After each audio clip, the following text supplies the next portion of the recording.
let's talk about small intestinal bacteria overgrowth, or SIBO. So, digestion 101. When someone starts eating food and chewing, they produce amylase in your mouth, which starts breaking down food. It's an enzyme that starts breaking down your carbohydrates. Now, chewing also signals your GI tract to produce gastric juices like stomach HCl, hydrochloric acid. Now, this can be lowered by hypothyroidism, gut infections, inflammation, acid blockers, PPIs for reflux.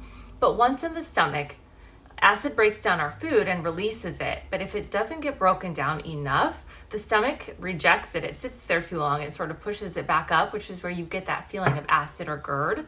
So increasing bile movement from the gallbladder can improve stomach acid, which actually oftentimes rebalances reflux.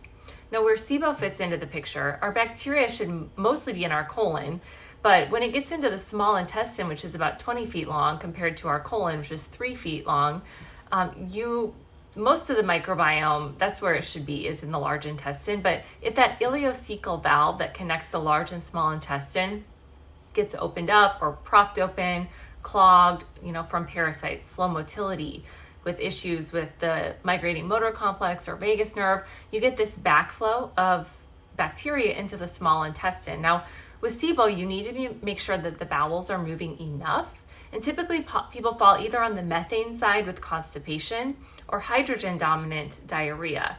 Now, if someone isn't pooping enough, at least 2 times a day ideally, our bacteria isn't moving and has a greater chance of backing up.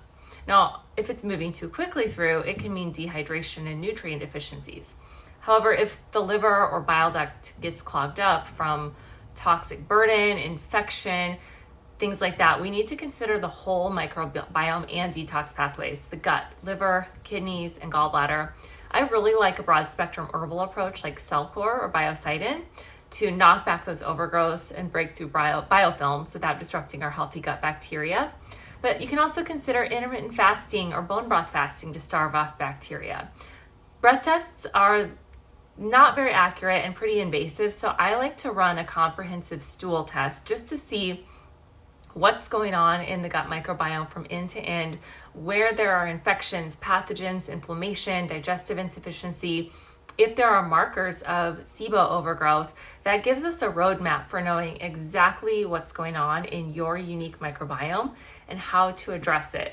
So oftentimes for me, that is the best place to start, in combination with just taking note of your symptoms and putting those 2 data points together. If you have questions or are interested in learning more about how to address digestive or hormonal imbalances, or about stool testing, check out vibrantvia.com.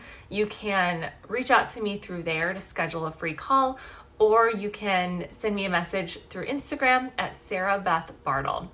Looking forward to hearing your questions and looking forward to connecting with you soon.